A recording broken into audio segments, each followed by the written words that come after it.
आपको जेल आना पड़ा?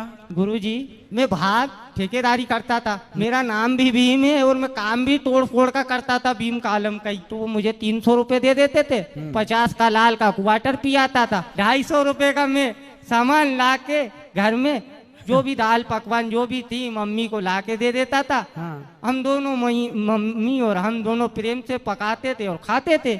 अब एक दिन भैया आए, उनकी शादी हो गई थी तो उनने मम्मी को 2-3 थप्पड़े मार दिए। भीम तो भीम ही है, भीम को आया गुस्सा।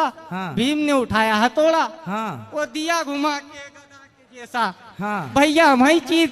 अब हमने कहा अब क्या करे, तो मम्मी कहने लगी बेटा कि अपन तो 2 है, हाँ। भाभी तो बाहर है, तो इसको दफना दे। तो मैंने कहा मम्मी दफनाने में तो टाइम लग जाएगा, अपने पास केरोसिन रखा है, इसको जला ही देते। तो मैंने आओ देखा ना ताव देखा, मैंने लकड़ी उठाई और घासलेट का तेल, मम्मी अंदर से माचिस लाई और कगिले बेटा जला दी। तो मैंने कहा अब उस दिन तो मैंने दारू पी रखी थी तो मुझे अच्छे बुरे का समझ नहीं था, तो मैंने माचिस झटक दी, भैया जल गए। सुबह आई भाभी वही थी, शाम को वो पुलिस ही ले आई घर पे, कि कहाँ है तेरा भाई। तो मैंने कहा श्रीमान जी मैंने तो मार के जला दिया। पर आपने गलत तो किया ना अपने भाई के साथ? गलत किया कि तो आपको उसका पश्चाताप है या नहीं?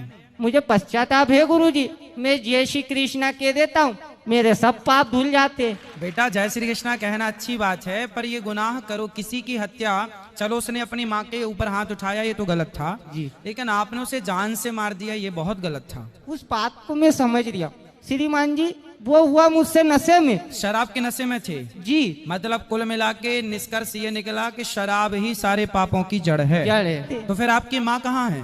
मेरी माताजी यहीं जेल में थी, उनकी जमानत हो गई, वो बाहर चले गए। तो आप दोनों माँ बेटे यहीं थे? हाँ जी। तो माँ चली गई? मम्मी की बेल हो गई, जमानत हो गई, वो बाहर चली गई। तो बताओ माँ ने भी आपका सपोर्ट किया उसकी हत्या में? मतलब चलो वो तो प्रताड़ित थी ही माँ, पर उन्हें भी ऐसा नहीं करना चाहिए था, आपको भी ऐसा नहीं करना चाहिए था। जो पाप हुआ है उसका दंड आपको देखो यहीं मिल गया। जी जी। अब आप कभी ऐसी गलतियां ना करना जी। दया इंसान के अंदर होनी चाहिए जी। भाई का सम्मान हो। हमारे यहाँ राम और भरत जैसे भाई को आदर्श माना जाता है और हम राम को मानने वाले लोग हैं, तो हम राम और भरत का इस मार्ग को अपनाएं और उस राह पर चलें। भाई हमारा पिता तुल्य होता है जी जी, इसलिए भाई के प्रति अच्छा भाव रखना चाहिए और उस भाई को भी चाहिए।